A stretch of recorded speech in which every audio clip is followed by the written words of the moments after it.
안녕하십니까. 강사 공로석입니다. 자, 커말 2급 필기 2013년 3회 핵심 기출문제 풀이를 시작을 하겠습니다. 모든 기출문제를 풀이해 드린 것은 아닙니다. 강의 중에 반복해서 설명드렸던 문제들, 그리고 쉬운 문제들은 생략을 하고요. 여러분들이 좀 어렵다라고 느낄 수 있는 문제들 위주로 해서 이번 시간 설명을 드리겠습니다. 자, 2013년 3회 기출문제를 이제 분석을 하면요. 컴퓨터 일반 같은 경우에는 상당히 쉽게 출제가 되었습니다. 그래서 17문제가 기존의 기출문제하고 유사하게 출제가 되었습니다. 그래서 3문제 정도가 좀 어렵게 출제가 되었습니다. 자, 하지만 스프레드시트 일반은요, 매번 말씀을 드리지만은 과락 발생될 가능성이 있습니다. 주의를 하셔야 돼요. 11문제는 조금 쉽게 출제가 되었지만은 9문제는 조금 어렵게 출제가 되었습니다. 주의를 하셔야겠죠. 자, 그리고 또 하나 말씀드릴게. 자, 2013년 도까지는 컴퓨터 일반에서 운영체제가 XP 기준에서 출제가 되었습니다. 하지만은 2014년도부터는 윈도우즈 7 기반으로 출제가 되는 것이죠. 그래서 2013년도 3회 시험을 응시를 하신 분들은 XP 기준에서 문제를 보셨을 겁니다. 하지만은 지금부터는 2014년도 이후부터 이제 변경된 윈도우즈 7 기준에서 보셔야 되는 겁니다. 그래서 혹시 기출 문제를 보실 때 2013년도 3회 기출 문제를 보니까 XP 기준에서 내용이 나와 있더라 했을 때는 이 내용을 보셔서는 안 돼요. 그렇죠? 저희 사이트에서 제공해드리는 윈도우즈 7에 맞도록 바뀐 기출 문제를 다운로드해서 보셔야 되는 겁니다. 자, 혹시 XP 기준에서 나온 문제들이 있다라면 그런 문제를 보시면은 절대로 안 됩니다. 자, 컴퓨터 1번부터 설명드리겠습니다. 다음 중 컴퓨터를 이용하여 학습자에게 교육 내용을 설명하거나 연습 문제를 주어서 학습자가 개별적으로 학습을 진행하는 것을 가능하게 하는 교육 시스템을 의미하는 약어가 무엇이냐. 자, VOD는 많이 들어보셨죠. 주문형 비디오 시스템. 그러니까 뭐 정해진 시간에 방송되는 프로를 보는 것이 아니고요. 여러분들이 원하는 그 프로그램을 신청을 해서 이제 받아볼 수 있는 그런 시스템을 얘기를 하는 겁니다. 그리고 여기서는 이제 정답이 CAI가 정답이 되는데요. 컴퓨터 Assisted Instruction. 자, 여기서 인스트럭션이 뭐 명령어 이런 뜻도 있지만은 교육이라는 의미도 있습니다. 지도한다, 교육한다 그런 뜻도 있습니다. 그래서 컴퓨터를 이용해서 교육을 돕는 뭐 그런 뭐 시스템이다 그렇게 이해를 하시면 되겠습니다. 그래서 여기서 얘기하는 이제 정답이 이제 2번이 정답이 되고요. VCS는요 음성 명령 시스템이라고 볼 수도 있고 그다음 화상 회의 시스템이라고 볼 수도 있습니다. 뭐 어차피 약어가 주어졌기 때문에 풀네임이 어떻게 되느냐에 따라서 의미는 달라지는 거잖아요. 그죠? 뭐 이런 뜻이 있다라고 보시면 되고요. PACS는요. 의학 영상 정보 시스템이 되는 겁니다. 그러니까 여러분들이 병원에 가서 뭐 CT라든지 MRI를 찍잖아요. 그죠? 찍으면은 그 찍은 사진이 컴퓨터에 이제 저장이 되는 겁니다. 컴퓨터에 저장이 되어서 의사 선생님이 모니터를 통해서 바로 판독할 수 있는 그런 시스템을 얘기를 하는 겁니다. 그래서 의학 영상 정보 시스템을 의미를 하는 거고요. 여기서는 2번이 정답이 되겠습니다. 다음 중 한글 윈도우즈 7에서 연결 프로그램 메뉴에 대한 설명으로 옳지 않은 것은 자, 연결 프로그램이라는 것은요. 우리가 좀 바탕화면에 만일 파일이 있다. 자, 파일이 하나 있으면은 이 파일을 실행할 때 어떻게 합니까? 뭐 더블 클릭한다든지 아니면은 뭐 열기 뭐 메뉴를 선택을 한다든지 그런 식으로 해서 파일을 열잖아요. 그죠? 자, 열면은 해당 파일의 성격에 따라서 연결되어 있는 프로그램이 있을 겁니다. 만일 이게 1.hwp라는 파일이라면은 자, 이 파일을 더블 클릭을 하게 되면은 아래 한글 자, 한글 프로그램이 자동으로 실행이 됐죠. 자, 이런 식으로 해당 파일에 이제 대응되는 그 적합한 프로그램을 연결하는 것이 연결 프로그램 메뉴에서 하는 역할이 되는 겁니다. 그래서 1번하고 2번은 맞는 설명인데요. 보세요. 윈도우즈 탐색기에서 특정한 파일을 더블 클릭했을 때 실행될 프로그램을 설정한다. 이게 맞는 설명이에요. 프로그램이 지정된 파일에서 열기를 선택하면 자동으로 연결 프로그램에서 설정된 프로그램이 실행된다. 자, 무슨 뜻인지 아시겠죠? 1번하고 2번은 맞는 설명입니다. 자, 그럼 직접 한번 보여드릴게요. 자, 여기 보시면은 한글 파일이 있습니다. 자, 이 한글 파일을 더블 클릭을 했을 때 당연히 한글 프로그램이 실행이 되면서 해당 파일의 내용을 볼 수가 있겠죠. 자, 그것을 어디에 설정을 했냐면은 오른쪽 버튼 클릭을 해서 연결 프로그램. 자, 연결 프로그램 가게 되면은 한글 프로그램이 자동으로 이렇게 연결이 되어 있어요. 만일 다른 프로그램을 연결하고 싶다. 그러면은 기타 프로그램에서 선택을 할 수는 있습니다. 하지만은 다른 프로그램을 이용을 해서 열게 되면은 내용이 제대로 보여지지가 않겠죠. 자, 이게 연결 프로그램 메뉴가 되는 겁니다. 자, 보기 4번 보시면요. 일반적으로 응용 프로그램을 설치하면 해당 프로그램에서 사용하는 파일은 연결 프로그램이 자동으로 설정된다. 이건 맞는 설명이죠. 한글 프로그램 여러분들 많이 설치를 하게 되면은 자동으로 HWP 확장자를 가지는 파일들은 한글 프로그램하고 자동으로 연결이 됩니다. 여러분들이 일일이 연결하는 것이 아니라 프로그램이 설치가 될 때, 그죠? 설치가 될 때 해당 프로그램에 맞는 파일들이 자동으로 연결이 돼요. 그래서 4번은 맞는 설명이고요. 3번이 틀렸습니다. 보십시오. 확장자에 의해 연결 프로그램이 결정되므로, 자, 이건 맞는 설명인데요. 확장자가 다르면 연결 프로그램도 달라야 한다. 자, 아니죠. 보세요. 사진 파일 확장자가 하나만 있습니까? 자, JPG라는 확장자도 있고요. GIF라는 확장자도 있고요. 여러 가지 확장자 명이 있어요. 자, 그러면은 이 각각의 이 확장자 명이 다르기 때문에 연결되는 프로그램이 다 달라야 됩니까? 다 달라야 됩니까? 아니잖아요. 이것은 A, 이것은 B, 이것은 C 이런 식으로 프로그램이 다 다른 것은 아닙니다. 성격이 같으면은 연결되는 프로그램은 같을 수가 있어요. 그래서 확장자가 다르면 연결 프로그램도 달라야 된다라는 설명이 틀렸습니다. 자, 추가적인 설명 좀 드리면요.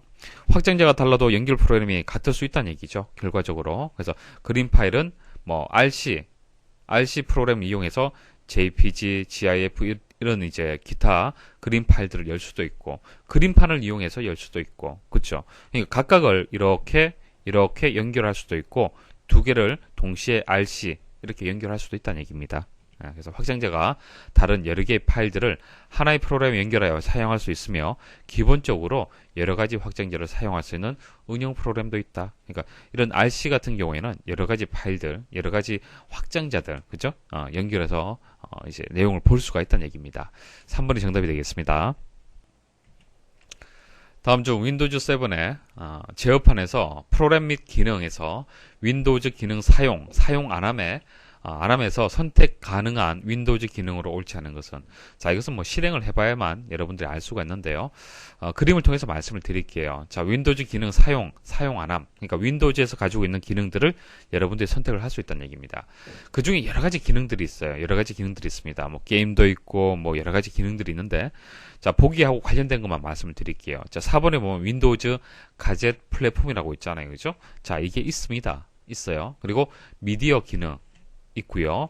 그리고 인쇄 및 문서 서비스 있습니다. 하지만은 프린터 서비스는 없어요. 그래서 여기서 1번이 정답이 되겠습니다. 자, 이제 스프레드시트 일반 설명드리겠습니다. 자, 다음 중 데이터 유효성 검사에서 유효성 조건의 제한 대상으로 목록을 설정하였을 때 설명으로 옳지 않은 것은, 자, 데이터 유효성 검사가 무엇인지 여러분들이 아셔야 됩니다. 자, 엑셀에 있는 기능인데요. 데이터를 정확하게 입력할 수 있도록 도와주는 기능이 되는 겁니다. 직접 한번 보여드리겠습니다. 자, 보세요. 자, 여기 데이터를 이제 입력을 할 때 제한을 걸지 않으면 얼마든지 여러분들 원하는 데이터를 입력할 수 있습니다. 하지만은 여러분들이 제한을 둘 수가 있어요. 그러니까 1에서 5가지의 데이터만 입력을 하겠다. 혹은 뭐 6에서 10가지의 데이터만 입력을 하겠다. 그러니까 그 외의 데이터들은 입력되지 않도록 제한을 둘 수가 있습니다. 그것을 데이터 유효성 검사라고 얘기를 하는 겁니다. 자, 여기서 데이터에서 데이터 도구에 가면요, 데이터 유효성 검사가 있습니다. 그래서 데이터 유효성 검사를 클릭을 하시면요, 데이터 유효성을 이제 설정할 수 있는 창이 나옵니다. 창이 나오는데 여기서 문제에서 얘기한 것은 목록이에요. 목록. 자, 목록을 선택을 해서, 자, 목록에 있는 데이터는 받겠다는 뜻입니다. 자, 그 데이터의 원본을 선택을 하시면 돼요. 이렇게. 자, 선택을 하시고요. 확인 버튼 누르시면 됩니다. 자, 범위를 좀 다르게 한번 지정을 해볼게요. 자, 이 범위를 일단 지정을 하겠습니다. 자, 6에서 10까지 범위를 선택을 했어요. 자, B의 첫 번째부터 해서 B의 다섯 번째까지가 되겠습니다. 자, 확인 버튼 눌러볼게요. 자, 여기 콤보 그 표시가 나오고요. 이 부분을 클릭을 해보십시오. 클릭을 하면은 값을 직접 이렇게 입력할 수는 있지만은 입력을 해도 이런 오류 메시지가 나오는 거예요. 그래서 데이터를 직접 입력하지 못하고요. 여기 있는 데이터 중에서 하나 선택할 수 있도록 되어 있습니다. 이게 데이터 유효성 검사예요. 자, 이렇게 설정을 할 수도 있고요. 좀 다른 방법 보여드릴게요. 자, 여기서 그 목록이라고 되어 있고, 일단 목록이 범위가 있잖아요. 그죠? 범위가 없을 때 한번 생각을 해보죠. 없을 때는 직접 데이터를 이렇게 입력하시면 돼요. 자, 이런 식으로. 자, 8까지 한번 입력을 해보겠습니다. 쉼표를 구분자로 해서 입력을 하셔야 됩니다. 자, 확인 버튼 눌러보도록 하겠습니다. 자, 한번 선택을 해볼게요. 자, 1에서 8까지 선택할 수 있게끔 나오죠. 자, 이런 식으로 범위가 있으면 범위를 선택을 하셔도 되고, 직접 그 데이터들을 입력을 하셔도 상관이 없습니다. 자, 또 다른 방법 보여드릴게요. 만일 1에서 5까지, 자, 1에서 5까지를 이름을 부여를 했어요. 숫자라고 이름을 부여를 했습니다. 자, 여기다가 숫자, 자, 이렇게 입력하고 엔터 입력하면은 이 범위가 이름이 이제 정의가 되는 거잖아요. 그렇죠? 그래서 이름을 직접 여기에다가 입력을 하셔도 됩니다. 자, 이런 식으로 둥어에서 숫자 확인 누르시면은 자, 1에서 5까지만 또 데이터를 선택을 할 수가 있습니다. 자, 어떤 기능인지 아시겠죠? 그리고 만약 오류가 발생을 했다. 오류가 발생했다는 얘기는 그 제한을 둔 그 데이터의 범위를 벗어나는 경우죠. 자, 그와 같은 경우에는 오류 메시지를 어떻게 표시할 거냐 여기에다가 입력을 하시면 됩니다. 자, 문제 다시 한번 읽어볼게요. 데이터 유효성 검사에서 유효성 조건의 제한 대상으로 목록을 설정을 했다고 그랬습니다. 목록. 자, 목록을 설정을 했다라면은 이렇게 범위를 지정을 하거나 아니면 쉼표를 구분자로 줘서 직접 데이터를 입력을 하셔야 돼요. 그죠? 자, 보기 한번 보겠습니다. 자, 목록에 원본으로 정의된 이름의 범위를 사용하려면 등호와 범위의 이름을 입력한다. 자, 조금 전 보여드렸죠. 여기서부터 여기까지 숫자로 정의를 했을 때는 등호하고 숫자라고 입력하시면 됩니다. 여기에다가. 자, 2번. 유효하지 않은 데이터를 입력할 때 표시할 메시지 창의 내용은 오류 메시지 탭에서 설정한다. 자, 탭 조금 전 세 번째입니까? 네 번째입니까? 탭이 있었죠. 오류 메시지란 탭이 있었어요. 거기서 설정을 할 수 있습니다. 3번. 드롭다운 목록의 너비는 데이터 유효성 설정이 있는 셀의 너비에 의해서 결정이 된다. 자, 이 셀의 너비하고 드롭다운 목록의 너비, 이 너비하고 같다는 얘기예요. 아시겠죠? 자, 이 셀의 크기하고 이 그 옆으로 가로에 이제 드롭다운의 목록의 너비하고 같다는 얘기입니다. 그러니까 이것을 늘려주면은 그만큼 더 드롭다운 목록의 너비가 더 커지겠죠. 맞는 얘기예요. 자, 4번. 목록 값을 입력하여 원본을 설정하려면 세미콜론으로 구분하여 입력한다. 아니죠. 쉼표라고 말씀을 드렸습니다. 다음 중 워크시트 상에서 매크로를 연결할 수 없는 양식 컨트롤의 유형은, 자, 여기서 정답은 텍스트 필드가 되겠습니다. 보여드릴게요. 자, 개발 도구 탭에 가시면은 삽입에 양식 컨트롤이 있습니다. 여기서 이제 뭐 단추라든지 그리고 콤보 상자라든지 이런 것들은 클릭을 해서 이렇게 만들 수가 있어요. 그죠? 만들 수가 있는데, 자, 보세요. 여기 비활성화 되어 있는 거 있죠. 텍스트 필드, 그리고 콤보 목록, 그리고 콤보 드롭다운. 자, 이렇게 해서 이 세 가지는 선택을 할 수가 없습니다. 클릭을 해도 선택이 안 돼요. 비활성화 되어 있고요. 선택을 할 수가 없습니다. 그래서 여기서 정답이 되는 것은 텍스트 필드가 정답이 되는 겁니다. 아래 시트에서 C 두 번째에서 C 다섯 번째. 자, 영역을 선택을 하고 선택된 셀들의 내용을 모두 지우려고 할 경우, 자, 모두 지운다는 얘기입니다. 자, 여기서부터 여기까지 범위 선택을 하고 이제 모두 지울 경우에는 가장 간단한 방법은 딜리트 키 누르면 가장 쉽죠. 쉽고요. 아니면 마우스 오른쪽 버튼 클릭을 하면요, 내용 지우기라는 그 메뉴가 있습니다. 내용 지우기, 그것을 선택을 할 수도 있습니다. 그리고 홈에 가서 편집에 가서 지우기 메뉴에 보면은 또 내용 지우기를 선택을 할 수가 있습니다. 그래서 2번, 3번, 4번은 맞는데요. 만일 범위를 이렇게 선택을 하고 백스페이스 키를 누르잖아요. 그죠? 백스페이스 키를 누르게 되면은 모두 지워질 것 같지만 그렇지 않습니다. 첫 번째 선택 범위의 첫 번째 셀, 그러니까 C의 두 번째 셀만 지워지게 됩니다. 그래서 1번이 정답이 되겠습니다. 다음 중 아래 그림과 같이 선택 영역에서 만들기를 실행한 결과에 대한 설명으로 옳지 않은 것은, 자, 선택 영역에서 만들기가 무엇인지, 어떤 기능인지 먼저 설명드리고요. 실습을 하도록 하겠습니다. 자, 수식 정의된 이름에서 선택 영역에서 만들기를 선택을 하면요, 한 번에 이름 정의를 하는 그런 실행 효과를 얻을 수가 있습니다. 자, 무슨 얘기냐면은, 자, 보세요. A 첫 번째부터 해서 D의 여섯 번째까지 영역을 선택을 했어요. 여기서 이제 선택 영역에서 만들기를 기능을 수행을 하고요. 그리고 첫 행에다가 체크. 첫 행이라는 것은 이 부분을 얘기를 하는 겁니다. 자, 항목의 이름이 있죠. 자, 왼쪽 열. 자, 이 부분을 얘기하는 것이죠. 자, 이것을 선택 영역에서 이름 만들기에 포함을 시키는 겁니다. 선택 영역에서 이름 만들기에서 포함을 시키는 건데, 자, 이렇게 포함을 했을 때 어떤 결과가 만들어지냐면은, 자, 여기서부터 여기까지가 이름이 자동으로 정의가 되는데, 나라 유통이라고 이름이 정의가 되는 겁니다. 그러니까 이 범위는 이제 좋은 전자라고 이름이 정의가 되는 거고요. 여기서부터 여기까지는 대한시럽이라고 해서 이름이 정의가 되는 겁니다. 자, 무슨 뜻인지 이해를 하시겠죠. 만약 선택 영역에서 만들기를 수행하지 않는다라면은 여기서부터 여기까지 범위 선택을 해서 이름을 다 각각을 다 지정을 해줘야 돼요. 그렇죠?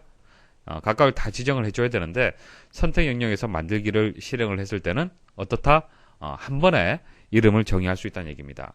이해하시겠습니까? 자, 그럼 단가는 어떻게 되겠습니까? 여기서부터 여기까지.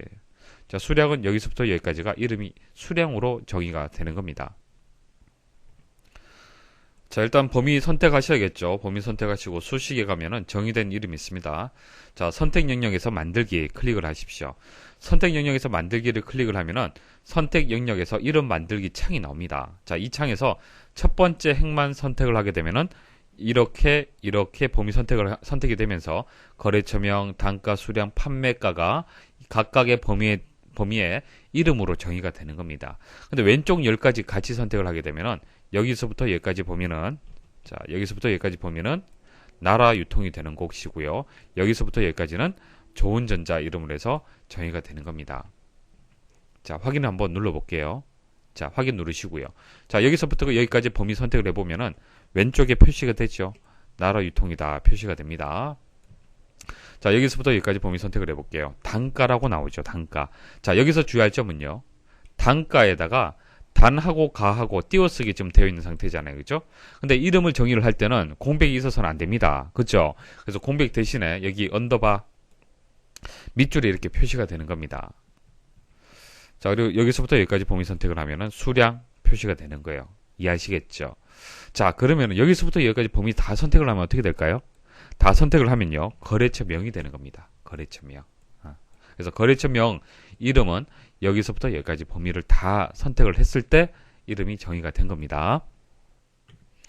자, 보기 읽어보겠습니다. 수식에서 수량이라는 이름을 사용하면 C의 두 번째에서 C의 여섯 번째 영역이 참조된다. 자, 수량 여기 있죠? 여기서부터 여기까지입니다. 그래서 C의 두 번째부터 C의 여섯 번째 맞는 설명이네요. 자, 카운터, 거래처명이라는 수식을 실행하면 화면에는 15가 표시된다. 15. 자, 자세히 여러분들 자세히 보셔야 돼요. 보세요. 카운터는 뭐죠? 카운터는 어떤 함수입니까? 자, 뒤에 A 생각하시면 된다고 말씀을 드렸죠. 데이터죠. 데이터. 데이터의 개수. 숫자든 문자든 상관이 없습니다. 데이터의 개수가 되는 거예요. 자, 어떤 데이터의 개수를 얘기하는 겁니까? 거래처 명에 대한 범위. 여기서부터 여기까지잖아요. 그렇죠? 자, 몇 개입니까? 하나, 둘, 셋. 하나, 둘, 셋. 하나, 둘, 셋. 다 더하면은 세 개가 이제 다섯 줄이 있기 때문에 3, 5, 15, 15가 되는 거예요. 건수는. 그렇죠? 그래서 2번은 맞는 설명이라는 얘기입니다. 3번, B의 두 번째에서 B의 여섯 번째. 자, 이건 뭐죠? 단가인데 공백이 들어갈 수가 없기 때문에 단 언더바 가가 돼야 되는 겁니다. 그렇죠? 근데 여기서 단가로 정의된다라고 이렇게 틀렸습니다. 그래서 공백을 사용할 수 없으므로 공백이 포함된 경우에는 이제 밑줄로 변경이 됩니다. 그래서 3번이 정답이 되고요. 4번, 이름 상자에서 합계를 선택하면은 B의 여섯 번째부터 해서 D의 여섯 번째 영역이 선택이 된다. 이거 맞는 설명입니다. 아래 워크시트에서 D 10번째 셀에, 자, D 10번째 셀에 서울 지점 금액의 평균을 계산하는 수식으로 적합하지 않은 것은, 자, 표가 이렇게 나와 있는데요. 지점명, 수량, 단가, 금액이 나와 있습니다. 자, 여기서 평균을 구하는 거예요. 자, 무엇의 평균을 구하는 겁니까? 금액. 자, 금액의 평균을 구하는데 서울 지점이라는 조건이 붙었습니다. 조건. 자, 지점명이 서울일 때 그때의 금액의 평균을 구하란 얘기예요. 문제에서 요구하는 것이 무엇인지 아시겠죠? 자, 이렇게 조건이 붙었을 때는 이제 average if라든지 아니면은 d-average 함수를 이용을 해야 됩니다. 그러니까 조건을 처리하면서 평균을 구할 수 있는 함수를 보통 이용을 합니다. 그래서 average if 먼저 말씀을 드릴게요. 자, if 조건이 붙었습니다. 세 개의 인수가 들어갑니다. 첫 번째 인수는 조건의 범위가 들어가는 겁니다. 조건은 범위가 어떻게 되겠습니까? 여기서부터 여기까지가 되겠죠. A 두 번째에서 A 여덟 번째가 조건의 범위가 되고요. 그 다음 조건은 어떻게 되겠습니까? A 두 번째, 서울 선택을 하시면 되겠죠. 자, 그리고 세 번째 들어가는 것은 평균을 구할 범위. 자, 여기서부터 여기까지. 자, 그래서 1번은 바른 수식입니다. 바른 수식이 되고요. 그 다음 2번 한번 보겠습니다. 자, 에버리지 함수가 그대로 이용이 되었는데, 자, 뒤에 인수 한번 보십시오. D 두 번째 셀하고 D 여섯 번째 셀이에요. 자, D 두 번째하고 D 여섯 번째 셀. 자, 틀린 것 같지만 맞습니다. 서울일 때의 금액의 셀을 직접 선택을 했죠. 그래서 1번하고 2번 결과는 동일할 겁니다. 그 다음 4번 한번 보겠습니다. 자, 4번은요, 이제 sumif도 이용하고 countif도 같이 이용을 했네요. 그러니까 기본적인 평균을 구할 때 수식을 그대로 지금 함수를 이용해서 만들어 준 겁니다. 자, sumif 이용하게 되면은, 자, 범위 A 두 번째에서 A 여덟 번째. 자, 이 범위, 조건의 범위가 되고, 그 다음 조건. 자, 이건 동일하죠? average if나 동일합니다. 자, 범위 동일하게 주고요. 뒤에 두 번째에서 뒤에 여덟 번째. 자, 동일하죠. 그러니까 들어가는 인수는 동일하고 여기서는 조건에 맞는 평균을 구하는 것이고 이것은 조건에 맞는 그때 합을 구한 겁니다. 그럼 어떻게 되겠습니까? 이 값하고 자, 이 값이 되겠네요. 이 두 개의 합. 자, 합이 계산이 될 거고요. 그다음 count if. 자, count if는 인수가 두 개만 있으면 되겠죠. 자, A 두 번째부터 자, A 여덟 번째까지. 자, 여기서 이 범위에서 건수를 구하는데 A2, 그러니까 서울. 자, 이 범위에서 서울 값하고 동일한. 자, 이게 조건이 되겠죠. 자, 그때의 건수를 구하라. 자, 건수가 몇 개입니까? 하나, 둘, 두 개가 되는 것이죠. 자, 2로 나누는 겁니다. 그러니까 이거하고 더해서 2로 나눈 결과가 어차피 1번하고 2번하고 같은 거잖아요. 그렇죠? 자, 그래서 결과적으로 3번이 틀렸는데요. 잘 보십시오. d-average 함수가 이용이 되었습니다. 그래서 뭐 도메인 함수, 뭐 데이터베이스 함수 그렇게 부르는데요. 뭐 사용 방법은 다 동일합니다. 첫 번째는 이제 데이터베이스가 들어가요. 데이터베이스는 범위가 되는 겁니다. 데이터 목록이 되고요. 첫 행은 반드시 열 이름이 선택이 돼야 됩니다. 그래서 이 범위에서 자, 첫 행을 포함을 해서 범위 선택을 하는 거예요. 자, 맞네요. 자, 그다음 두 번째는 열이 들어갑니다. 열. 평균을 구할 열. 자, 이게 첫 번째 열, 두 번째 열, 세 번째, 네 번째 열이잖아요. 그죠? 그래서 여기에다가 숫자로 1, 2, 3, 4 뭐 이런 식으로 숫자로 열을 입력하셔도 상관이 없고 그다음 이제 열 이름을 직접 입력하셔도 됩니다. 그러니까 여기에다가 뒤에 첫 번째라고 지금 찍어줬잖아요. 그죠? 자, 이 금액이잖아요. 그죠? 그래서 열 이름이 되는 거지 않습니까? 그래서 열 이름을 찍어줘도 되는 거예요. 그러니까 이 평균, 이 금액의 평균을 구하겠다는 뜻이에요. 자, 그 다음 마지막에는 당연히 조건이 들어와 줘야겠죠. 조건을 보시면 A 두 번째 셀만 지금 지정이 되었는데요. 이렇게 조건 주는 거 아닙니다. 자, 한번 생각을 해 보십시오. 자, 조금 전 여기서는 조건을 이렇게 A 두 번째로 줬죠. 그죠? 자, 이건 맞는데 왜 이건 틀리냐면은 average if나 sum if에서는 이제 두 개의 인수가 합쳐져서 조건 처리가 된 겁니다. 그러니까 조건의 범위하고 조건이 같이 입력이 되었기 때문에 그냥 A 두 번째 셀이라고 조건을 입력을 해도 이제 제대로 된 결과가 나온다는 얘기입니다. 그러니까 여기서 이 범위에서 서울을 찍었잖아요. 그죠? 자, 서울 값 이렇게 해석이 되는 겁니다. 그러니까 바른 조건 처리가 되는데요. 여기서 A 두 번째라고 얘기를 하면요. 제대로 된 그 조건 처리가 된 것이 아닙니다. 그러니까 서울이다. 자, 이 범위에서 무엇이 서울이냐 알 수가 없다는 얘기입니다. 그래서 조건을 줄 때는 조건이 들어있는 셀의 범위를 선택을 하는데 열 이름까지 같이 포함을 해야 돼요. 그러니까 범위를 이렇게 지정을 해줘야 되는 겁니다. 이게 아니고. 그래서 3번은 엉뚱한 결과가 나옵니다. 자, 보여드릴게요. 자, 보세요. 여기에는 보기 1번에 대한 수식. 자, 2번, 그 다음 3번, 4번입니다. 1번, 2번, 4번은 맞죠. 동일합니다. 그런데 여기에서는 오류가 발생을 하죠. 좀 전 말씀드린 것과 마찬가지로 A 두 번째라고 하면 안 됩니다. 자, 지점명까지 같이 선택을 해줘야 돼요. 지점명까지 같이 선택을 해서 엔터 입력하면 결과가 동일하게 됩니다. 다음 중 워크시트 작업 및 관리에 대한 설명으로 옳지 않은 것은, 자, 1번 시트 삭제 작업은 실행을 취소할 수 없다. 자, 이거 주의를 하셔야겠죠. 우리 저 워크시트가 보통은 시트가 3개 이렇게 만들어지죠. 시트 1, 시트 2, 시트 3 이렇게 3개가 만들어집니다. 자, 이 시트를 삭제할 수 있죠. 삭제할 수 있습니다. 근데 삭제했을 때 뭐 컨트롤 Z키로 해서 되돌리기 못합니다. 실행 취소를 할 수가 없어요. 그래서 시트의 삭제는 주의를 하셔야 돼요. 그러니까 파일을 지우는 것과 동일한 겁니다. 주의를 하셔야 되고, 자, 2번 Shift F10번 키를 누르면 현재 시트의 뒤에 새 워크시트가 삽입된다. 이거 틀렸습니다. 틀렸는데, 일단 Shift하고 F10번 누르게 되면은 바로가기 메뉴가 실행이 됩니다. 그러니까 마우스 오른쪽 버튼 클릭했을 때와 동일한 화면이 보여지게 되는 거고요. 만일 삽입을 하겠다 그러면은 현재 시트의 앞에 새 워크시트를 삽입할 수 있는 단축키가 있습니다. 바로가기 키가 있어요. 그것은 Shift하고 F11번 키를 누르면 됩니다. 그래서 여기서 2번이 정답이 되고요. 자, 3번 그룹화된 시트에서 데이터 입력 및 편집 등의 작업을 실행하면 그룹 내 시트의 동일한 작업이 실행된다. 자, 보여드릴게요. 자, 시트를 그룹화하는 것은 어떻게 하는 겁니까?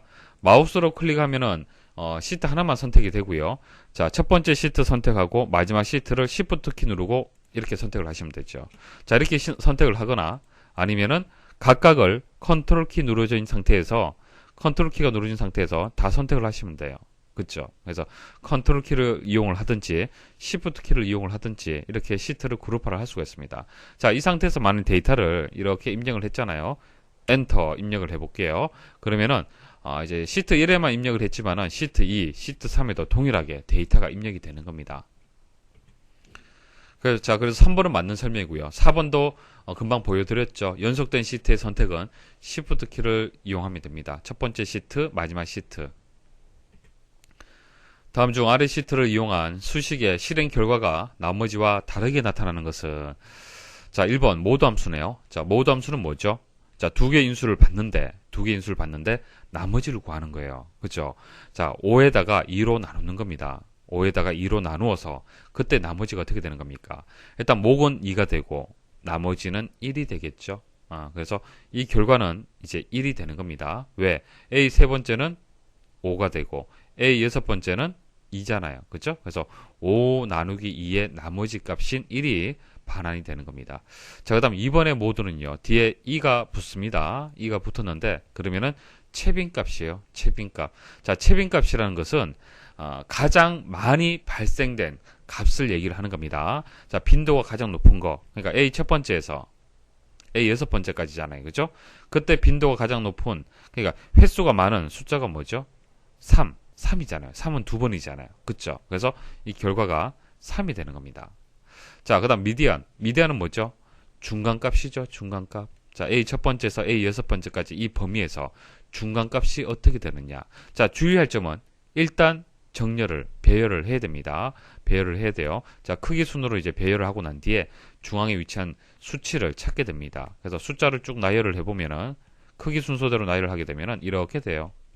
자, 이렇게 됩니다. 3은 중복이 되잖아요. 그죠? 자, 중복된 값은 빼버리고 자, 이렇게 됩니다. 여기서 이제 중간값이 어떻게 되는 겁니까? 3이 중간이 되죠. 3이 중간에 입력이 되어 있지 않습니까? 3이 되고요. 자, 스몰은 뭐 여러분도 아시다시피 자, 이 범위에서 세 번째 작은 값이에요. 세 번째 작은 값 어떻게 되겠습니까? 첫 번째 작은 값, 두 번째 작은 값, 세 번째 작은 값이잖아요. 그래서 3이에요. 이것도. 결과는 이 문제 정답은 이제 1번이 되겠습니다. 다음 중 엑셀 창의 오른쪽 하단에서 선택할 수 없는 페이지 보기 방식은, 자, 이것은 뭐 실습을 한번 해보시고 뭐 암기를 할 수밖에 없습니다. 자, 전체 화면은 없습니다. 자, 잘 보세요. 오른쪽 하단 이 부분을 얘기를 하는 겁니다. 자, 마우스를 올려 볼게요. 기본 보기 있고요. 자, 그 다음 페이지 레이아웃. 자, 그 다음 페이지 나누기 미리 보기 있고요. 그 다음 확대 축소, 이렇게 네 가지가 있습니다. 이 네 가지를 여러분들 기억을 하셔야 되고, 그래서 전체 화면은 없다는 얘기예요. 자, 이렇게 해서 2013년 3회 핵심 기출 문제 풀이를 마치도록 하겠습니다. 수고하셨습니다.